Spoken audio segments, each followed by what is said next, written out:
Ladies and gentlemen, it is almost 30. There it is, 6:30. We will call the meeting to order.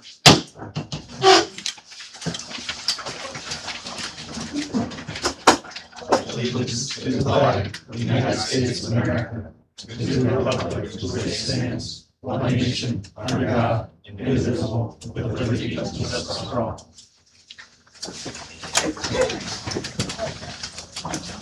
Call of the roll. Warnke. Present. Edler. Present. Schaefer. Present. Fordyce. Present. And by telecommunication device, Nichols. Present. Nichols? That will work. Ian had a pre-planned vacation, so he's not able to be with us physically, but he's here with us in spirit and digital. So I appreciate him dialing in for that. Yes, ma'am. Can you give you more chairs? Yeah, we can. I need to probably go check something as well. I can go if we'd like to, whichever. So I should make sure everybody has. we'll move on to number 5, and I'll discuss that with getting some chairs. So pardon me during that time, but citizen hearing and other communications. We'll start with Polk County Sheriff report. Good evening. Good evening. How are you? Good. Right out of the gate. Jason Fergus, I'm Deputy Polk County Sheriff's Office. So your numbers for the month of June, we had 68 calls for service. Looks like the bulk of them, about 19 of them were radar. We run out there on 126 out there quite a bit. And then with that, we have about 10 traffic stops here.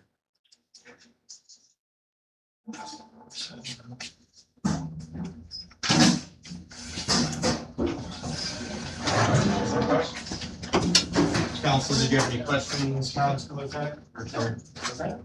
Just plain deputy. You are our deputy this evening. We appreciate you. All right, very good then.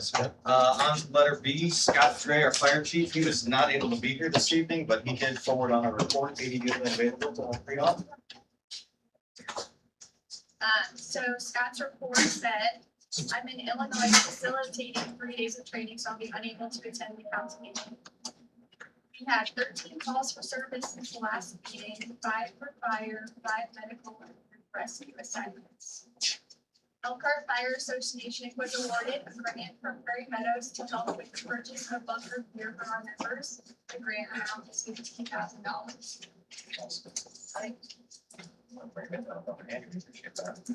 Do we have any questions? Not that Scott can probably answer them, but council, do you have any questions or comments? Or Ian, did you have anything to add by chance? Did you talk to Scott?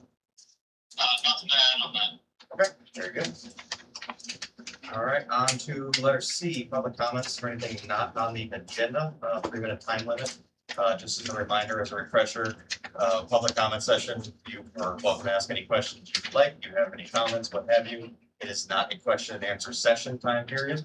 Council or staff will follow up with you an appropriate amount of time for whatever questions, comments you may have, if it is necessary for a follow-up. So just wanted to begin with that. I saw here, Mr. Adams. Yeah, Ron Adams here, 365 Northward. We haven't had any report on our convenience store lately. I just wondered how that was working. Yeah, well, I'll follow up on that. Did you have anything in reporting? So nobody's checked anything else? No, I checked into it. It just hasn't had any updates. Nothing to report.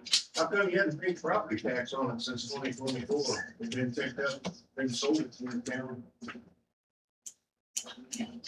I'm just curious. I would think that if the guy had the property, that he'd be picking the taxes up. They've never sold the tax. Looks a little suspicious. Any other comments or questions? So is this when I got a letter from you guys? Is this one when I was supposed to speak, or is that on your agenda? Or what are you referring to? sir? Well, he said there was a vehicle in the driveway. Okay. So is this appropriate time or not? Okay, you're speaking from here. What's the address you're referring to, sir? Our house. 368.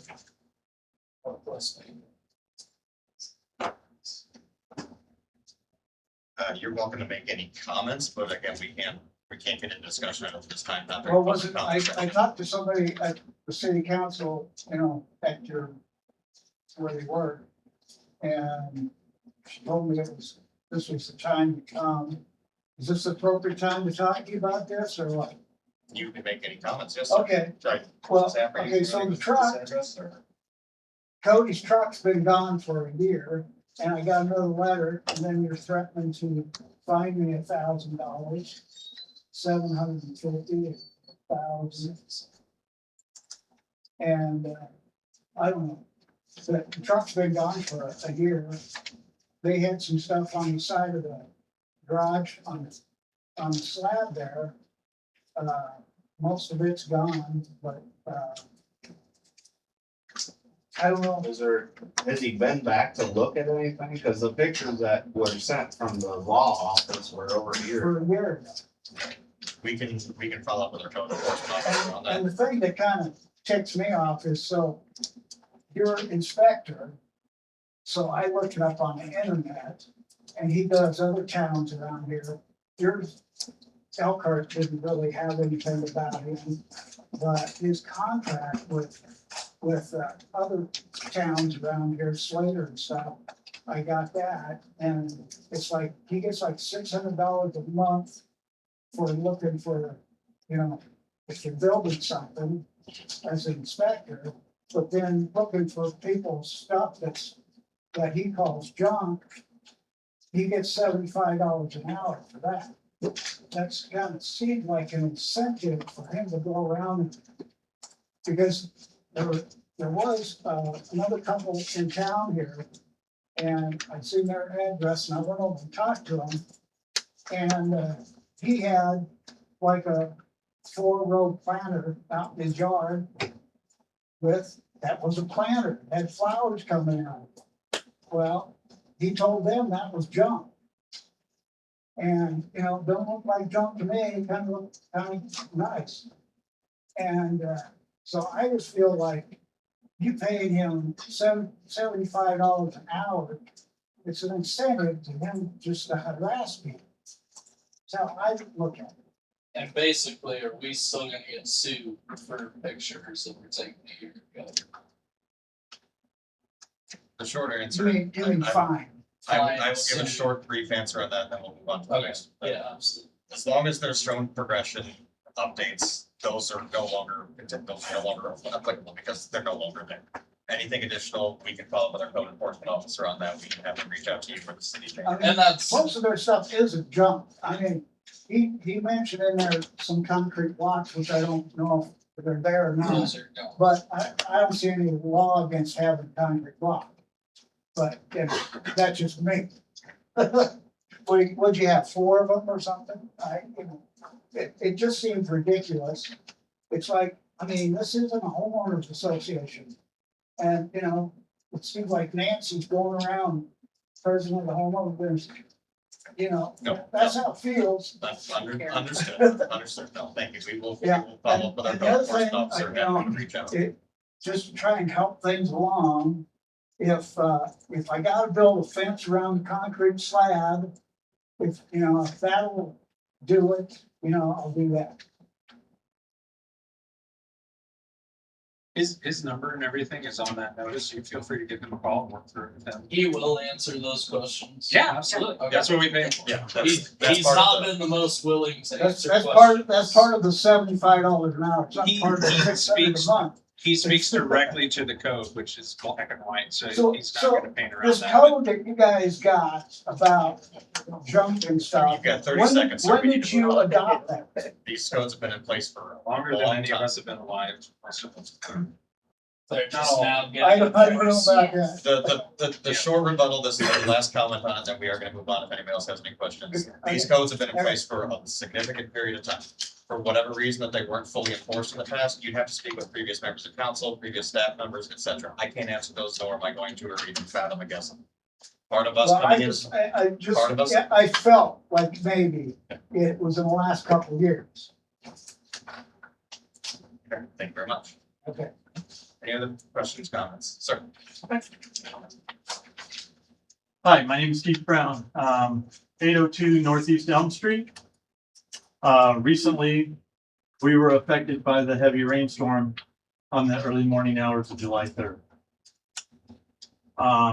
We had a sewage backup that affected our basement. Just in monetary amounts, it's probably going to exceed $50,000 in damages, just in monetary. That doesn't count losing my father-in-law's hutch that he built for my wife. It doesn't include memories that were lost. It doesn't include the possible devaluation of the house or the home. That can range anywhere from 5 to 10%, depending on how well the mitigation is or the reconstruction of the basement. That severely affects even the city. If these things aren't fixed, property valuations go down. Some people may have to leave their homes because of mold or contaminants that are still in the home if they weren't able to properly mitigate the situation. One of the reasons I come to the city though, this is a concentrated area that this happened.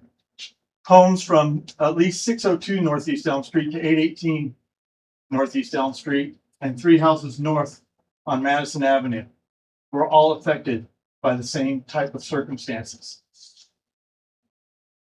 That to me looks suspect that there is an issue with the city's main sewer system and the backflow that we suffered. And so I think there's some responsibility on the city to help us recover some of our damages. I'm also concerned that the area isn't deemed a dangerous flood zone, possibly due to high water tables. It seems very suspicious to me that a home builder would have come in and started putting in double sump pumps in the homes as he was building them along that stretch. There are no known backwater prevention valves in any of these homes. Of the people that I've talked to, there are none. I'd like the city to consider doing what some of the bigger cities do and requiring that stretch right there to put those in and to provide us funding to put those in. Of course, it's just a consideration at this point. We still don't know all the details. We're waiting on information coming from the city clerk's office. And we will, of course, proceed at that point in time when we get information if we feel the need to do so. But if we don't get mitigation from the city, or, we as homeowners do our own mitigation, like I said, our property values, our home values drop. And it can be a significant drop because prospective home buyers are going to be worried just because of the disclosure that we have to put on that when we're selling the home. And when you move into this town at the end of October, that's a pretty hefty fine on me from, what we will consider an unprecedented event at this point in time. But those unprecedented events, as we have seen with our weather, is happening more and more often. So the city probably needs to look at our sewer system to see if there needs to be some improvements made, even on the newer side. I know there's like a 4-stage plan, for the older part of town to get them up to date. And so they're not getting 4 feet of water in their basements, right? But we do have some issues over there. It's known issues now with the city. We brought it to light, and it is our hope that you guys make an effort to help the homeowners repair their homes, get them back to where they were. We're not asking for any more than that. Thank you. Thank you, sir. Additional comments? Sarah Elizabeth, I'm on Trent. To just piggyback, this is not unprecedented. This happened 8 years ago. The city knew this was a problem. I had 3 feet of water in my basement 8 years ago. This year I had over 3 feet plus sewage. So this is not unprecedented. The city has known this is an issue. Sorry, I'm a single mom. I lost everything in my basement. I have spent $20,000 out of pocket already. I'm nowhere near done. I have to replace every single item that my child owned except for his grad cap and his toilet that was on a shelf. He had a week's worth of clothes. We were out of town on vacation. My home was only saved by the amazing efforts of my neighbors. If I did not have the support of them, I would have gotten home a week later and my house would have been terrible. Like it was that bad. I'm nowhere near rebuilding. I'm nowhere near recovering. I don't have a washer and dryer. I don't have a place for my child to sleep. I just had to put a new furnace, a new air conditioner, new water heater. Got it. I had to have professional mitigation. My home was literally, they said it was a biohazard. I had to keep my pets out. I had to find a place for me and my 4 children to live for 2 weeks until it was done and safe for us to move in. The city needs to do something. At the least, I expect a backflow valve in my home. I cannot and I will not do this again. This is a known problem and something, a plan needs to be in place. I am really anxious about this storm coming in tonight. Like, I feel like I need to get home and stock my basement. I cannot do this and this is not unprecedented and it was widespread. I'm sure there are a lot more streets, but I know my neighbors all got some. Mine was by far the worst because some of them have got more about they put in. So I got that much more. Thank you. Additional comments?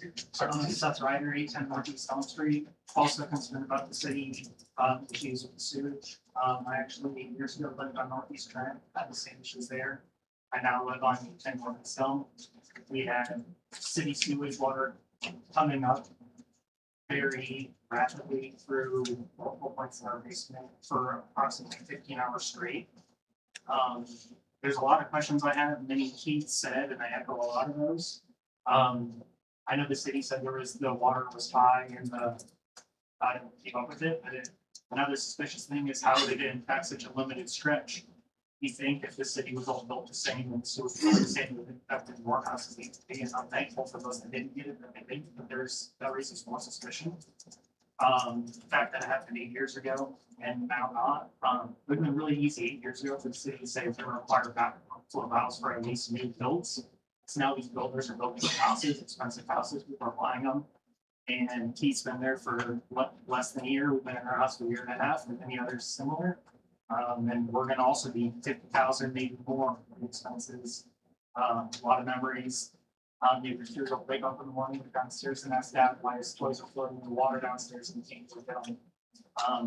I'd also like to say I'm very disappointed in the city's initial response to it. All we received was one dumpster and we had to bring stuff to it.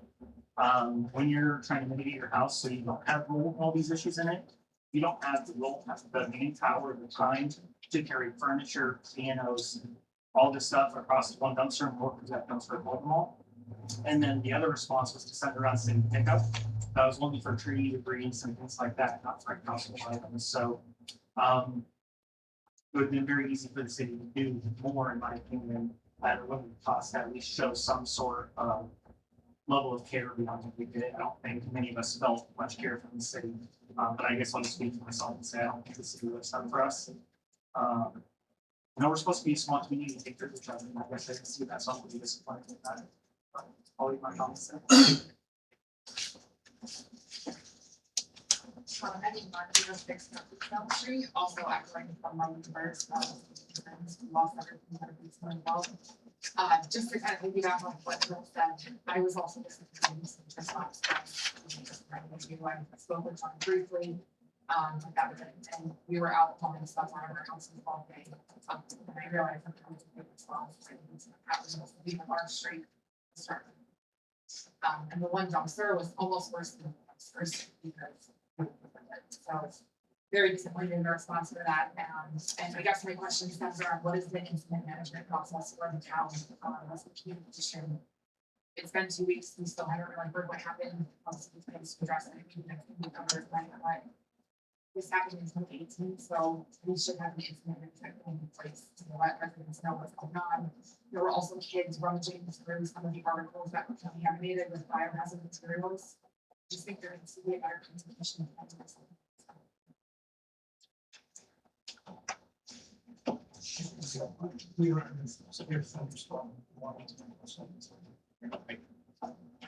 Kelsey Stick, 706 Down. I'm gonna keep this simple. But when we came to the dumpster, we did speak with you, Johnny, and you mentioned that the water levels were high and you said the water has to go somewhere. Yes, we didn't think that would be our basements, including sewer, so I didn't think that was handled very well, so I'm just gonna feedback off all of them. I'm Joe Peavy, 109 Northeast Adams. Can't say anything that somebody hasn't already said. I have finished the basement. I lost everything. My house is gutted. It's a loss. And it's really disappointing. And a lot of money already, just having it damaged. John Johnson, 814 Northeast Elm. I'd like to know why stormwater back in the sanitary sewer system were two separate systems. That should never happen. And so, has there been any communication within the city on problems with that happening? Anything tying the two together?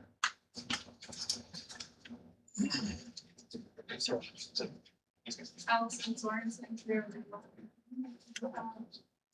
we also, this is just gonna be a repeat.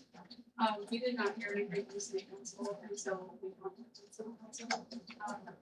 And then we're thankfully called back by that, we really appreciate it. Jerry and I moved to the farmhouse in 2016. We were also involved in the 2018 flooding, where we had sewage water back up. It was 3.5 feet in the basement.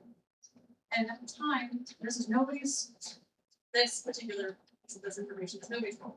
We had a can of paint thinner that had spilled, and so it masked all of that scent of what would be human people matter on our floor. And when we had people come from everywhere, we had friends, we had family, it was something only small towns do, that have people come and help you. But I had my family and my friends operating down there like it was mud on the floor. So people weren't gloved up, people weren't masked up. They were working in unsanitary conditions, and my dad got really, really sick after that. And we didn't understand it until we had a plumber come out and actually look at what's happening and say, oh, that's not mud, that's better. So it's no longer just, stormwater is aggravating enough, just as it is, but sewer water is just unacceptable to be in some homes. And in 2018, they did yellow tape our house off as like a biohazard. And so we had to have that freshman meeting. And this time, Jerry and I have done what we can to our house. I mean, we never refinished our basement. We tried to try little places to try to get it a little more livable, but we can't finish our basement as it is right now. I mean, there's just nothing preventing us from happening at the moment. So, again, nothing anybody can already say, and we really appreciate everybody coming and saying what's, happening.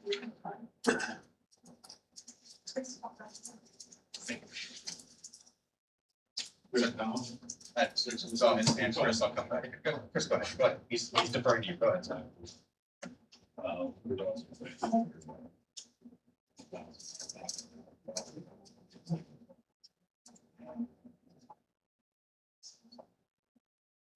Something.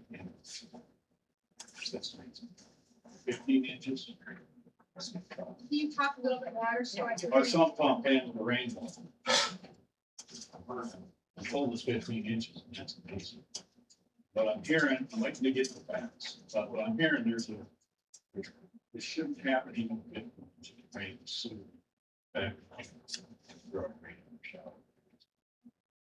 so there's something, I expect full disclosure for those of you that have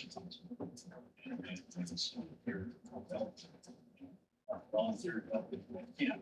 But I want to ask for full disclosure, because there's clearly something wrong with the ground. This makes it.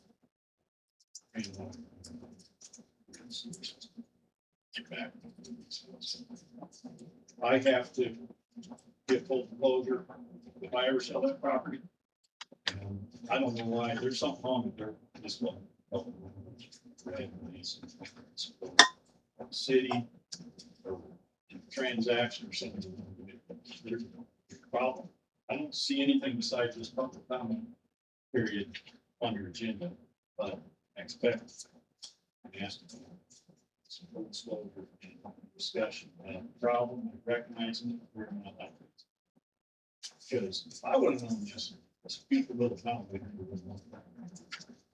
So it's terrible. I'm surprised. So, if you want to keep the town going, you get the terms. I like it. It's red. Thanks, sir. Sir. Jeff, we're right up at 406 northeast Madison, and the third development up there. I would be the, we would be, I should say. The third house on the left, up to the stop sign there. Our basement, of course, we lost everything as well, just like everybody else's comments, but I would question, does the city even allow a backflow? I know you said this is an answer, question and answer session. Does the city even allow a backflow? And then wouldn't that make the problem worse? Because you said the water's gotta go somewhere. And the other issue or question that I pose is, I know when I speak to the developer of that area, they put larger sewer sanitary systems in before they even put a hole in the ground. So as far as, I would like to have somebody explain to us homeowners in that area why it happened. I've been told that the water fill station got full, so the water had no place to go. But why are the houses north of us at the same time? All four of those brand new houses, none of them had water. The house right across the street was a brand new build. They had water in their basement. The two-story next to it had no water. The ranch next to it, that poor family, they haven't even made a mortgage payment yet, their basement. They have 3 young kids. 3 houses north of there, no water on the same side of the road. So how is this technically city sewer backup water problem? We're not saying every single one of those houses flooded. It didn't happen. I'm curious if there's gonna be any kind of explanation or any kind of ownership that's gonna be taken. I know it was a 1,000-year rain event, but you know what? Ankeny's had 10 inches of rain before 50 inches of rain in basement. We lived in Bondurant, we had an episode in 2019 where we also had 10 inches of rain. We didn't flood. I'm just curious if there's going to be any kind of ownership that's going to be taken and what kind of plan is going to be put in place. Tell us residents, hey, this won't happen again. My wife and I are worried about, do we put it back to where it was? Yeah. Do we leave it alone? I got thousands of dollars in materials being delivered tomorrow. We're gonna put it in our garage. I don't even know if I want that material. So. Thanks, sir. Is backflow accessible? Can you, would it make a problem? Problem, not with you with that. Thanks, sir. No, I spoke once. I don't think I placed my 3 minutes. I just wanted to leave one question to the city to get back a hold of us on. It is, I guess if I was in your seat, I'd also want to know what happened unless maybe you do haven't disclosed it. But is the city doing their own investigation into what's happening so that you can give us more disclosure of what's going on? Hopefully that's taking place, or if you already know something, you can share that with us. But I ask if you don't know, maybe please do with many tax dollars we spend launching an investigation with other parties being hired to figure out what's going on. Can I make another comment? She's had her hand up several times, so I'd like to go back to your time. Thank you, sir. I'm Pam Polk. I live in 710 Northeast Elm. It wasn't for my daughter living in the basement we took on because she couldn't afford to live on her own. We would have had a lot of water ourselves, but now my daughter's lost everything and our insurance won't cover it completely. And now I don't even want to rebuild my basement, to be honest. I don't even want to live here in Elkhart anymore. So every time we have rain, I get anxiety thinking that my basement is going to get people in it again. So that's all. Additional comments? I got one more. Nope, you go ahead. I've already talked. I live in 402 Madison. I have the same issue with my basement. I guess my biggest concern is like, I just wanna know like what the root cause is. I don't know if that's what we want to know. If it's already been talked about, I don't know. When the backwater valve, like you mentioned, mentioned. Cause I had sent you guys an email about it earlier. Shortly after it happened, I kind of place some kind of policy or change something in the matter so that way it can help us like kind of make, because it's, I looked it up and it doesn't seem like it's 100% gonna work. Like sometimes it does fail, but at least it can be a first step to keep it from where it is. We had probably, I don't know, we're looking at $20,000 to $30,000 in our basement. So that's just kind of my piece. So. I'll give you one additional comment. I'll give you one additional comment about 30 seconds. What I understand, what I'm being told, the backflow system isn't the cure-all, fix-all, because what homeowners don't understand is that you also have to maintain that on an annual basis. You have to hire a plumber to come out, clean that out to get obstructed, and then all of a sudden now you have backflow. When you don't want that backflow, that's where it's put in, just to add that. Also, 12 days after the storm, my wife and I went down to our basement to shoot pool. And there was standing water underneath our 12 days later. I don't know if anybody else in this room has had this problem. So did it come up in here? It come up through the foundation. So just would really like to know how this happened. Hopefully get rid of it. I will ask one question on that. You happen to reach out to City Hall, let us know about that. Let anybody know about that. First time hearing of it. I called my builder. And he had his foundation guy come out. They looked at my sump pump to make sure that my flow wasn't broken. Sump pump's operational, working just fine. They drilled holes underneath my pit. There was no water there. He blames it on me. Standing water. That's not the builder. The builder is not blaming it on me. It's for. I think the builder in that area is. I would build another house with them in a heartbeat. I think honestly that this is obviously a housing-year event, but still should have funded. I just have one more thing to urge people that have experienced the damage, the loss, and so forth. If you would please get a hold of Polk County Emergency Management and let them know what you've experienced here in this town. That will go a little ways in them understanding and maybe getting the city council to put in the city ordinance about backflow preventers and things of that nature to mitigate it, because we have to protect our home value. And unfortunately, if you want to leave, you know, which I hope you don't, you're great neighbors. I will say the one benefit of this cotton picking storm, I got to meet some of my neighbors. So there is a good piece to this, but please go to the Polk County Emergency Management site and fill out the documentation about what you've lost and what happened. All right, thank you. I'll take one more if there's any other public comments, otherwise we will move on. Everyone that's not really funny, like, been through this before, lost a good one in 2020. Run Drey's garage down here, been around Elkhart a long time. But if you look it up, a man by the name of Pete Polk is the one that laid the town out for walking fun. I can give you some places here in town when they put the houses in, they have crawl spaces and no basements in. The corn stalks were still up there 4 years later. Because he got to take the problem up with it. But he laid it out with walking plow. And he always told me, now I was 7, 8 years old, that they ruined the best death there was in the state of Iowa. So I mean, it's not funny, but you gotta get kind of a chuckle. So. Thank you, Mr. Adams. We're on to the public comment section. Thank you all for coming and sharing your stories and everything. So I do appreciate it. On to number 6, the consent agenda.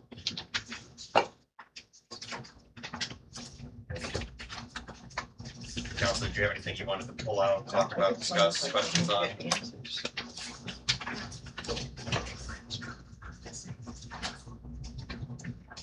Ian, I can't see you nodding your head or anything. Do you have anything? I do not have anything on the consent agenda. I did have one question, for council staff. We may do an answer now, maybe not. Letter G, special planning application, G machine cycles, everything pretty good on it. I just noticed when we were reviewing it this afternoon, I didn't see a sign off from the fire department or the clerk at this time. Is that still pending? Or? Okay, that's what they could, that was. So with that knowledge in mind, that's all I have. Everything else looked good. Motion to approve consent.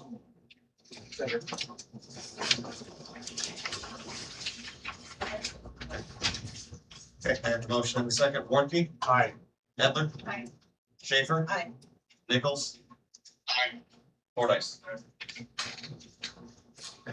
Number 7, business items. Letter A, appoint a new member to the Planning and Zoning Commission.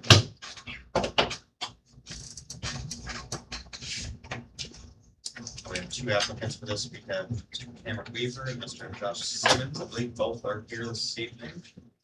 They're literally right in line with each other. That's convenient. And they bring the same hat. Gentlemen, I'll open up to you first. Cameron, I'll start with you, just since you're sitting closer. Did you have anything additional you wanted to add or comment on other than what's already in front of us, in front of council here on your application, if you will? No, sir. Thank you. Mr. Simmons, same question. No, sir. Council, did you have any questions or comments or otherwise? Some little deliberation. I saw that there was no recommendation from planning and zoning, no official recommendation, so it's up to us. If you guys have any questions, comments, deliberation at this time.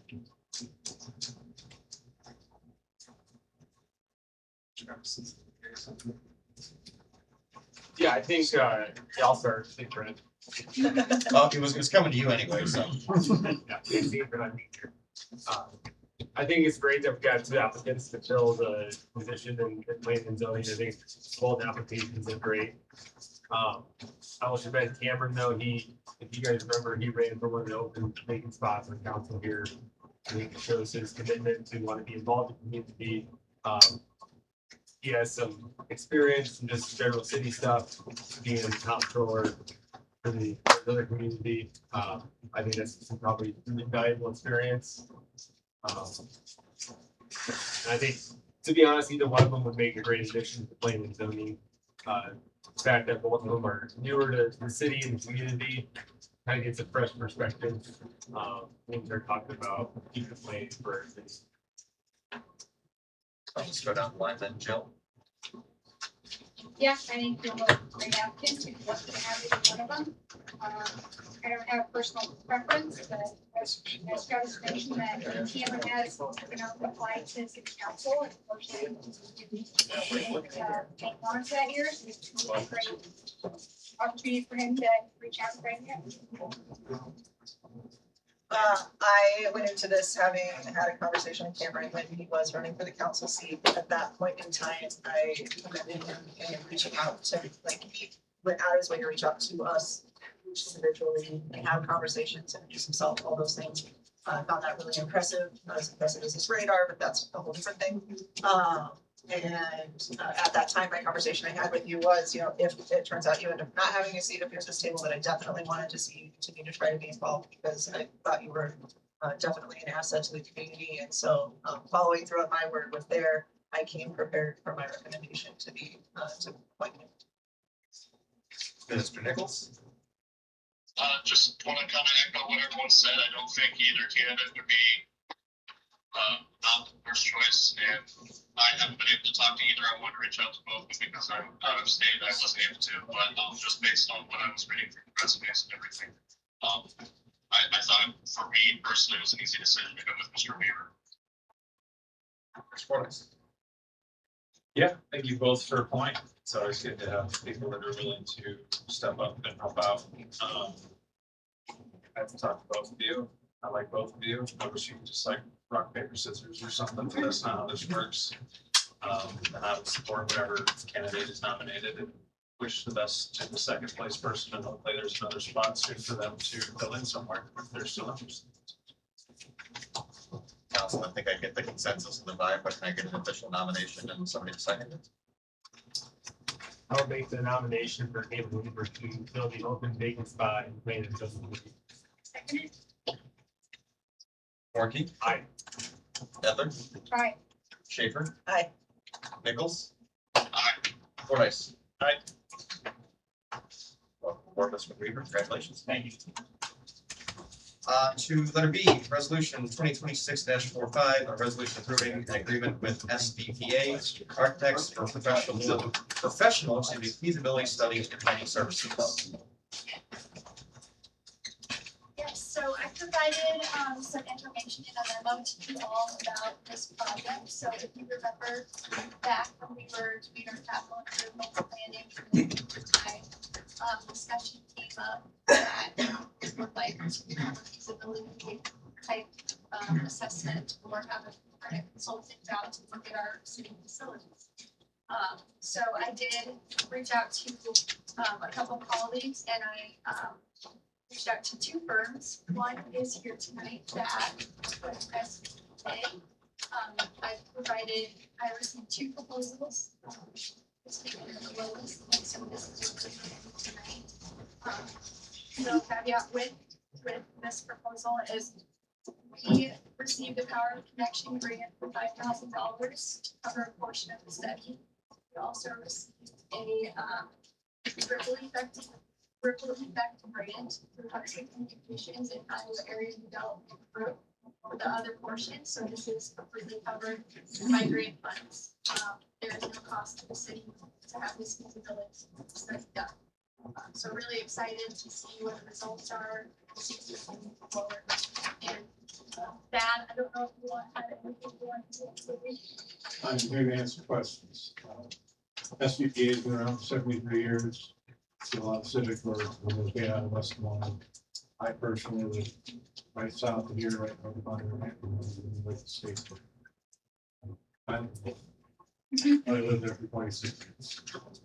Actually 29 years.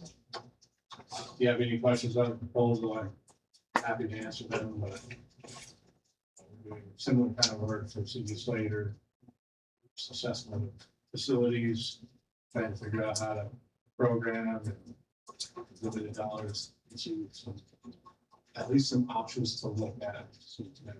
So we do a ton of public safety, city halls, you name it.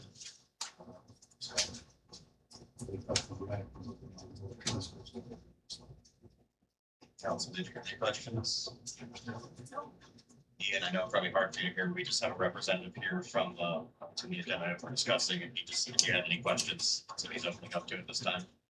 No, I don't have any questions. I'm very excited about this. When I saw this one pop up as this opportunity, especially being paid for by great for you, I'm excited. Yeah. I think we're good. There's no questions, comments, or anything. Council, take it away. Motion to approve resolution 2026-45. Second. Warnke. Aye. Edler. Aye. Schaefer. Aye. Nichols. Aye. Fordice. Aye. Thank you, folks. Appreciate it. Letter C. Excuse me. Letter C, resolution 2026-46, a resolution approving a professional services agreement with Polk Incorporated for engineering services related to the stormwater improvements projects. So Bolton and Mayfair, questions that you may have. As I completed a memo to you guys earlier this month regarding the recommendation, we held interviews regarding the RFP that we put out. Ron and myself held the interviews and I provided my recommendation to you guys. We have brought a professional services agreement before you to consider tonight. And it's up for negotiation is what I understood. So if you have any questions or anything you want to point out, let's go ahead and do that now. Council, will open it up. Any questions, comments?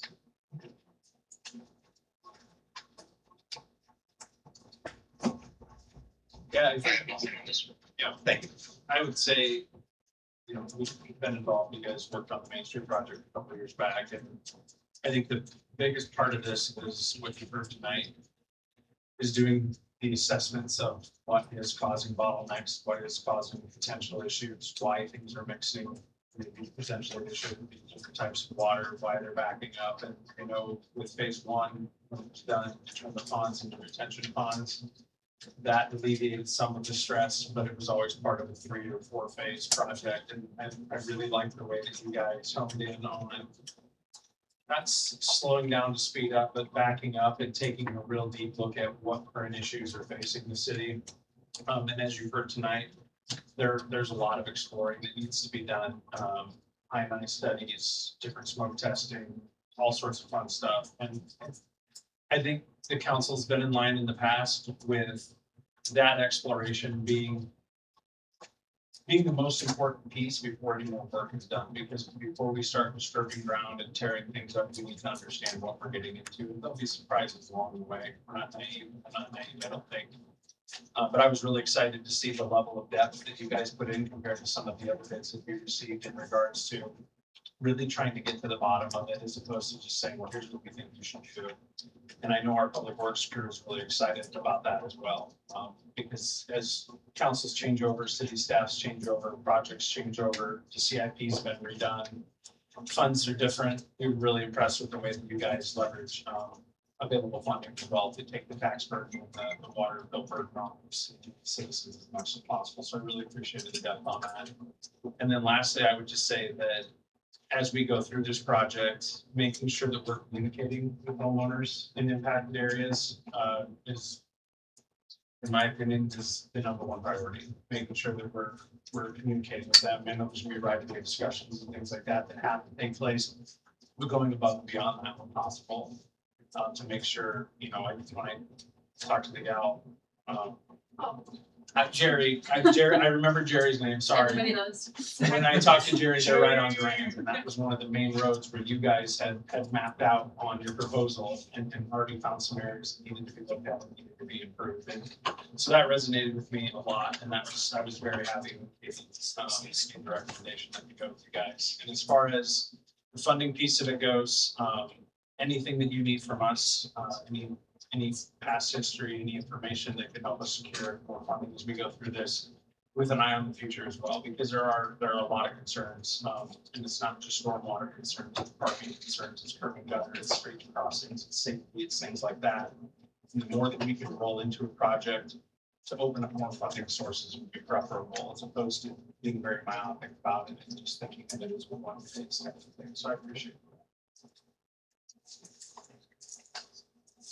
I thought it was a great proposal. I acknowledge this is not an area of expertise for me, so I always approach these sort of things from the layperson's eyes of, does this look like it would help me as a homeowner?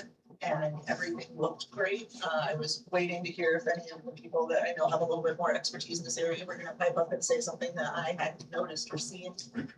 My biggest thing is just, this is something that we have been working on since I got on council and got on council. We've never lost focus on the what's going on under the ground issue, and we've always kept at the top as we had conversations about the coulds and the woulds of what comes next for city projects.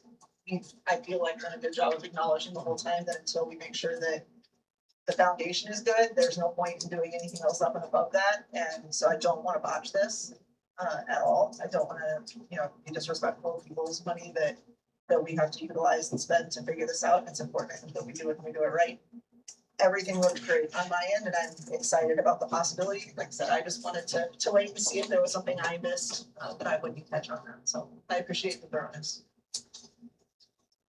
Yeah, I'll echo what Brad and Andy both said. This is a very exciting project. I lived in town since 2015, and this has been an issue ever since I lived in town. So it's great that it's getting taken care of, it's getting looked at. Stormwater is such a big, complicated problem in most small communities, because old parts of town get left behind while new parts develop. Not because it's a priority, but that's just the way development happens. Having a comment. So for 11 years, we've had these feasibility studies going on. I mean, we're new to town, so I'm learning what's happening here. There's been, as far as we're having these feasibility discussions, we know that it's a problem, we know that it's a known issue. We've can you explain to some of these folks like me, what has been done in the last 11 years? Yeah, I mentioned phase one of the project just a little I bit don't know ago. what phase one is. Right, but we're talking about the specific agenda item, not going back and describing phases, but I'll go with it for a minute, but if you want more details on phase one, you can email Katie, we'll get you a good response. Phase one took the old lagoons that are over there that were sewage lagoons and converted them into stormwater retention. And what that entailed was a whole bunch of roads were dug out, new piping was put in, right size piping was put in, because a lot of the stormwater piping was too small. So that was, I can't remember the exact dollar number on that project without looking it up, and I don't want to misquote it, but it was well north of $1 million plus dollars that was invested. And that was always meant to be phase one of a 3-phase process. The issue with is why did we just go phase one, phase two, phase three over the last 4.5 years is funding? Phase two and phase three, off the top of your head, what would you get? I mean, I think it was you had some ideas of what that was gonna run. I just between 2 and 4. Yeah, between $2 and $4 million. So that's not something that currently I mean, water rates would have jumped triple, quadruple. I don't want to hypothesize that it wouldn't have been feasible for the city to pay for all that at one time and do from a budgetary standpoint. So we're moving as quickly as we can. The next 5 years worth of CIP, 3.5 of that years is all infrastructure. So that's what phase one was the first step. We couldn't do 2 and 3 without 1. So we had to do 1 first because of the way the water flows across now. Sure, so we have phase one complete. Did we know that this is a possibility of what would happen to people's homes, phase two, phase three? That's something there, I'm just gonna say, because we didn't get to say it at the end of public comments, and then we'll have to get back to the agenda item. Johnny, you can cut me off at any time. Because 10-15 seconds. Because of a lawsuit that was filed 2 hours after the business opened, the day after the storms happened, we're not gonna be able to make any public statements. Our city attorney is here tonight. We have a closed agenda item at the end to get a debrief and a download as a city staff and come up with an appropriate response. But because of the lawsuit, we're not allowed to make public comments at this time. Excellent. But we'll get the information to you as quick as we can. We all live here. And it sucks to see you guys suffering, and it sucks to be, it just sucks, but we're working on it. But how do you communicate the information? You said you get the information in as soon as possible. How do you, are you sending a letter out to We're gonna work everybody? on that You're gonna tonight during the email closed session. everybody in the city? How are you gonna communicate? We're gonna talk about that in the closed session tonight. when we gather. And then will you let us know how it's gonna be communicated? After At your some point, closed it will be communicated. I don't know how yet. We're gonna talk about that tonight. And come up with a plan that everybody can agree with. Johnny, can I make one 15-second comment? Yep. I just want everyone to know that I'm on Madison. I'm 3 houses away from home. I was impacted, not to the extent that a lot of people were, but I was impacted. So just wanted to let that be known that will be factored in my input as well. Travis, we got away from you. Oh, I was gonna echo what you said, Angie. Just I had no comments about the proposal. I know both me, I've gotten to see their work over the years, kind of being in the safe industry that they are in. As a teleconsultant, I think they'll do a great job with this project, so I have no comments or worries about this.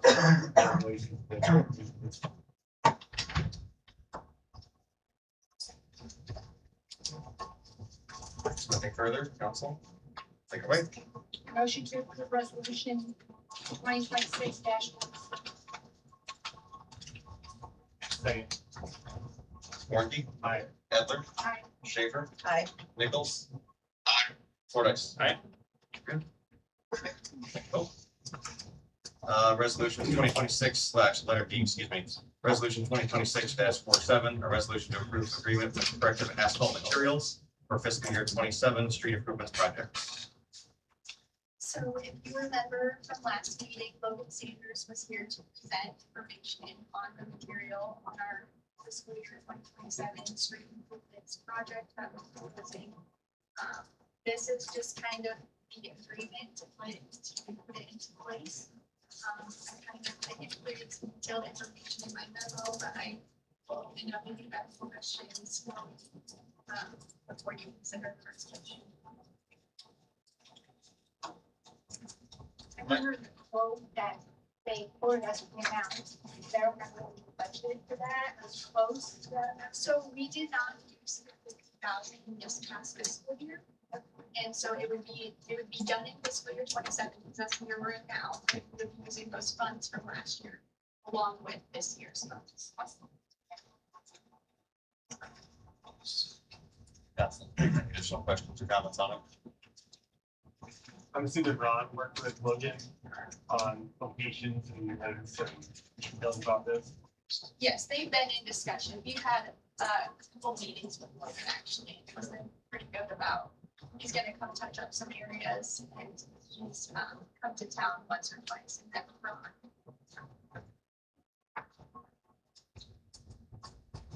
No other further questions or comments? Council, take it away. Motion to approve resolution 2026-47. I'll second. Second, Warnke. Aye. Edler. Aye. Schaefer. Aye. Nichols. Aye. Fordice. Aye. Good. Letter E, resolution 2026-48, a resolution approving nuisance abatement. There are two properties that have reached a point where we sent a third notice from the city attorney. Those were sent to you all in an email. And we have done this twice already. It's recommended that it is approved by a resolution. The attorney recommends that at the Congress.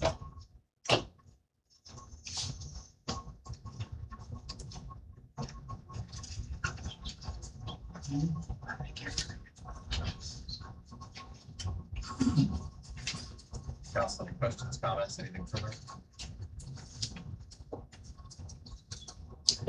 I will say it was brought to my attention, word of mouth. I can't confirm it, but it was word of mouth that the property owner or resident, I'm not sure, again, it's word of mouth, and it's very quick phone call I received. At 559 Northwest Maple, I believe was the property. Apparently the gentleman had a stroke several months ago. That was the length of the details that I had received. I don't know if council wants to take that into consideration at all. Again, word of mouth, I can't confirm any details or have any comments, anything further than that. I would recommend that we reach out to somebody or wherever we can to get more information before we force things on them. It's out of their control to where control. Or something they may not even have knowledge of. Because there's no current limit on this project. Council, that's up for you guys to decide. I just wanted to bring the piece of information that I was given and for you to consider or not, or what have you. So I mean, coming from medical, get medical issue.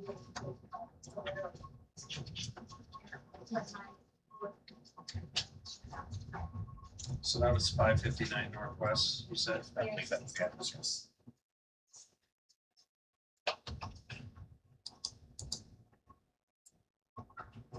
So could we approve the resolution and pull out 559 Northwest Maple for that for pending further discovery for August meeting? Yeah.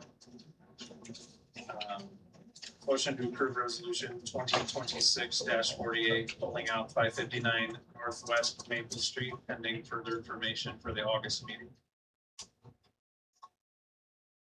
Second. Warnke. Aye. Edler. No. Schaefer. Aye. Nichols. Aye. Fordice. Right. I think that very conversation is what I hope we continue to see happen, because we are a small town and we try to take care of each other.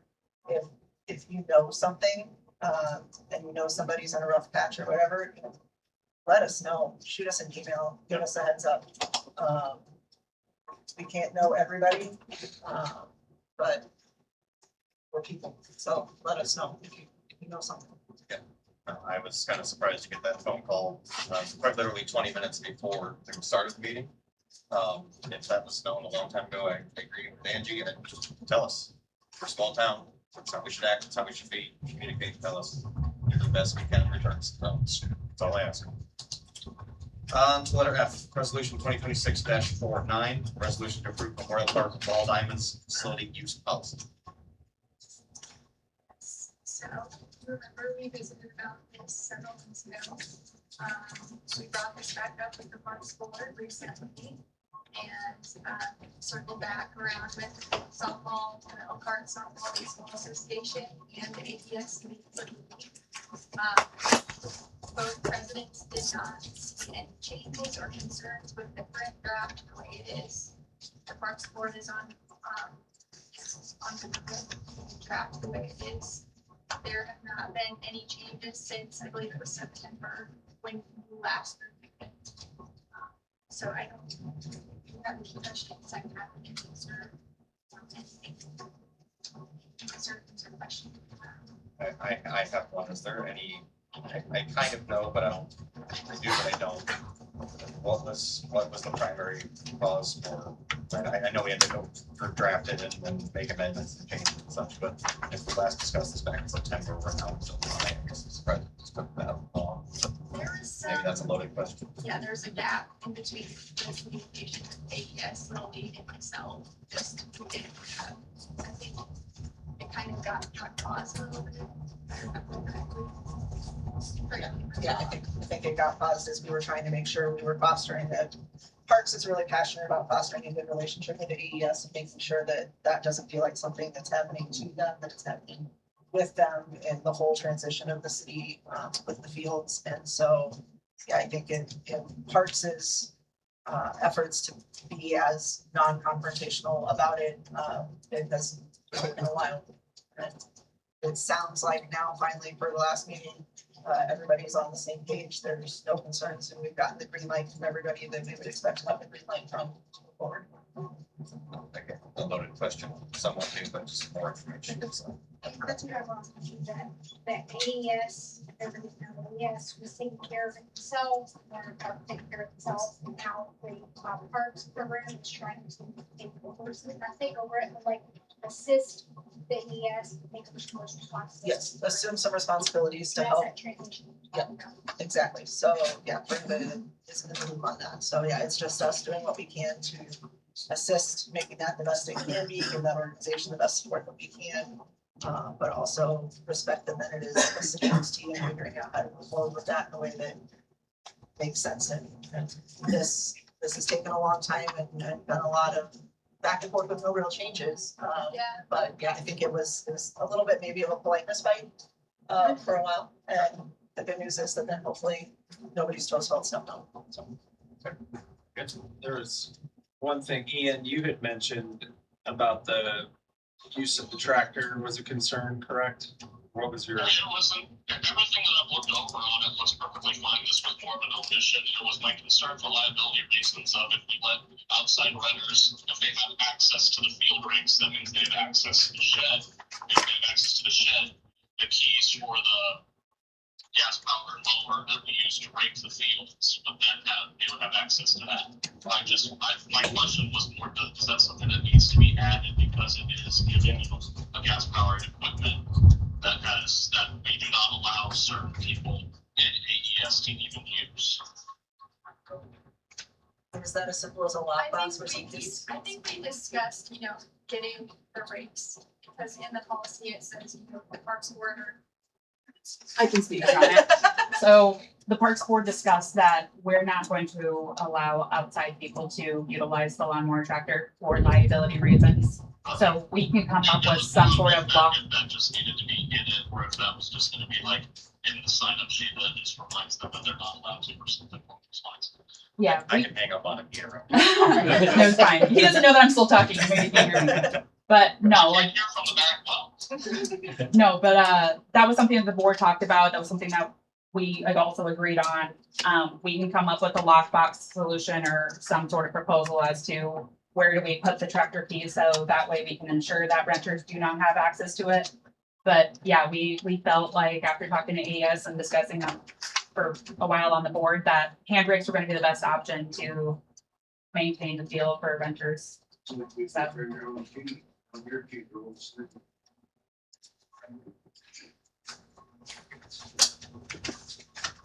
Any other comments? from council?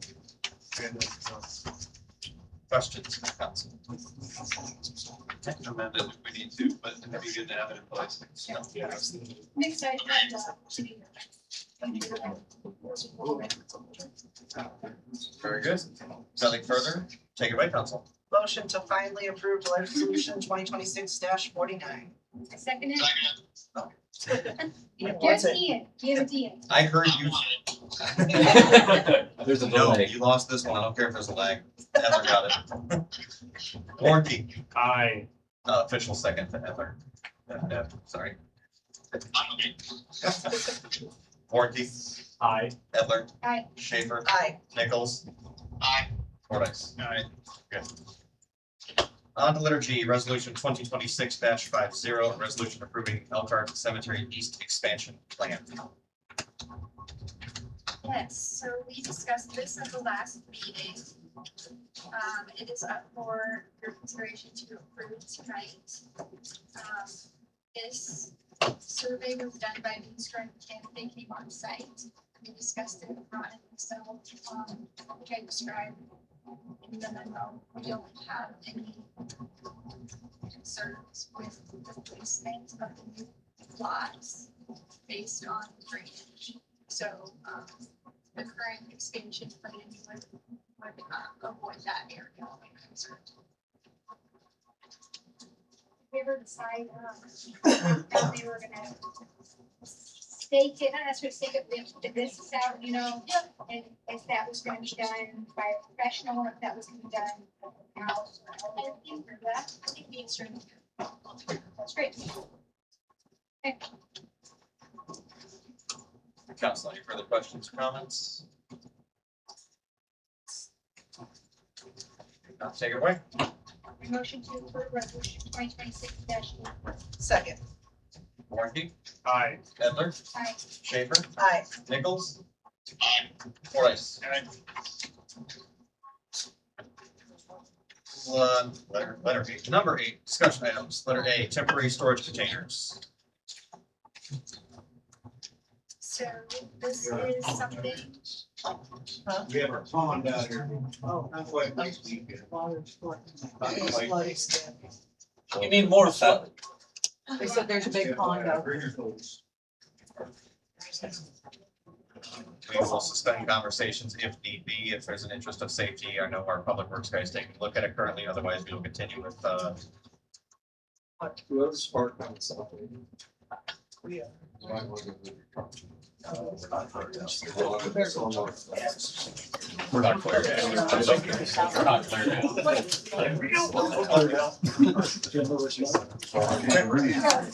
we're gonna enter into a brief recess at 7:37. No longer. Ladies and gentlemen, the council, staff, and the gallery, I'd like to reconvene at 7:47. We are out of recess. I think I did that right. Lawyer guy, did I do that right? Close enough? That's right. Appreciate you. Just Mr. Lawyer. Guy, Sounds excuse me. Yes, that's. All right, we are back in session, so let's restart, if you will, number 8, and let's keep these brief in the interest of time and order. Number 8, letter A, temporary storage containers. Katie? yes, so this is an item for discussion. Recently, these types of storage containers are becoming more and more prevalent around the metro. A lot of cities are adopting ordinances to place restrictions on them and how they can be used. Tom did review this draft ordinance for us. So if you have any additional questions, we can do our best to answer them, and just wanted to get your thoughts on if this is something you would like to adopt in the future. Have we seen very many of these temporary containers in the city so far, or is there something that we're trying to prevent in the future, but not really a concern like today? Yeah, I personally have not seen any. It's just more of a proactive before they come into town. So I think the benefit to that is that it doesn't look personal. The first person that puts one in, and then magically we have an ordinance that feels gross, and as we've seen with the e-bikes and everything else, like I don't like being behind the ball on ordinances and things. I like people to know what to expect when they move into town as far as rules and not feel blindsided, tricked by things, and so I do see a lot of them around in my commute to work and whatnot, and so I do think it's something that will make its way here like anything else does, and it would be nice to already have something on the books so that it doesn't feel like a bait and switch for people later or anything like that. Yeah, I agree. Settings need to be proactive with stuff like this, so I had no comments about their things. Yep, I can do that. Put it on August agenda. Yeah. Okay. Okay, very good. On letter B, city fees then. So this is just kind of something up for discussion. I was reviewing our fee schedule and I wanted to provide some comparables with other communities and get your thoughts. There are several administrative tasks that we don't charge anything for. That can take a significant amount of time. If Marissa or Deb or anyone is having to spend a lot of time on it. So I wanted to get your thoughts on potentially making some changes. I provided a column of my recommendation. That doesn't mean that has to be adopted. Another thought I had is maybe if we wanted to create a subcommittee of 2 council members that wanted to really dive in with me on this task, we can turn do that too. Because it is, kind of tedious and all the different things that we can charge for, so. I personally like that idea, but council, I'll leave that up to you for your decision. I don't charge anything for final planning. I think in our code, it says, the engineering fees, but we don't charge a city. Yeah.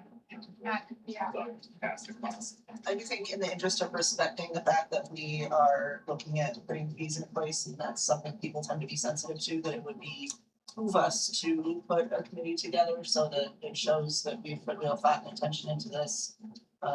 So we're not being rash. And if so, 100% what Andrew said. and if so, I would suggest a removing of the fees as well, potentially to be considered.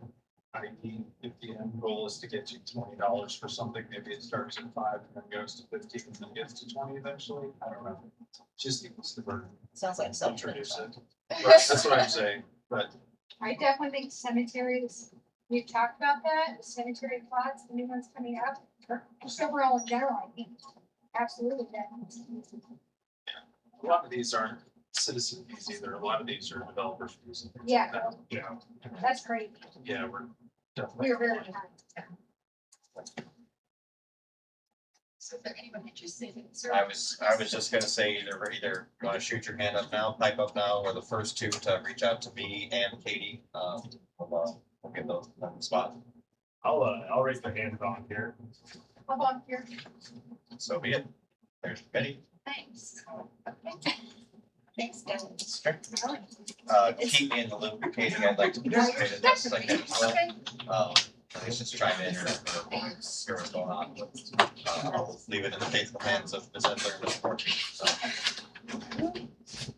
And let the record state you didn't actually raise your hand, well, so. Does that mean we can get out of it? Like, Nope. Alrighty, on number 9, if there's nothing else on the fees for right now. Okay, number 9, reports of elected officials, city staff, and standing committees. I would comment, my report somehow didn't make it in there. And that's also my fault because I was a little bit late because I was dealing with something else and I went, oh shoot, I got it drafted, I just never sent it. So again, my apologies for missing the noon deadline by about 17 minutes. I was behind. Yeah, So- sorry, and I was supposed to email that out today, so. Don't ever let it happen again. We're all behind this month. I will forward You it to guys all don't of you. have to give him excuses. If he was late, he was late. I was 100% my fault, so, I will forward that to all of you this evening and we can make that available to the public upon request if they'd like to see it, but nothing major, just some comments on the very significant rain event and city festival, and that's about it, so. Does anybody have any questions or comments on anybody else's reports? Very good. Then at this time, we will move on to number 10. Consider motion to enter closed session pursuant to Iowa Code Chapter 21.5 subsection C to discuss strategy with legal counsel in matters that are presently in litigation or where litigation is imminent and where its disclosure would be likely to prejudice or disadvantage the government. Can I get a motion and a second at 7:54 to enter into closed session? So moved. Second. Warnke, Aye. Edler, Aye. Schaefer, Aye. Nichols, Fordice. 7:54, we are officially in closed session. What that means is anybody who is not invited to or is not part of city staff, legal counsel, etc., I ask you please stand up and exit at this time. I will, if you want to come back in after the closed session, you are more than welcome to do so. Thank you for coming. Somebody will come outside and wave, and you're welcome to come back in at that time. Yep, so if there's nothing further, at 8:48, motion second to exit closed session. A motion to exit closed session. Second, Warnke. Aye. Edler. Aye. Schaefer. Aye. Nichols. Fordice. Aye. Rick, you are free to go if you need to. Is there anyone to let in? No, there's not. We were out there, we know, we looked. Okay, so then at 8:48, onto number 11, can I get a motion second to advise and proceed with what we discussed within closed session? And whoever wants to word that maybe a little more fancy. Right, I was like, words. That's you. That's a motion to proceed with the discussed action by the city attorney and city administrator. Second. Warnke. Aye. Edler. Aye. Schaefer. Aye. Nichols. Fordice. Okay, at 8:49, we are adjourned for the evening of this meeting. Thank you very much. Hey,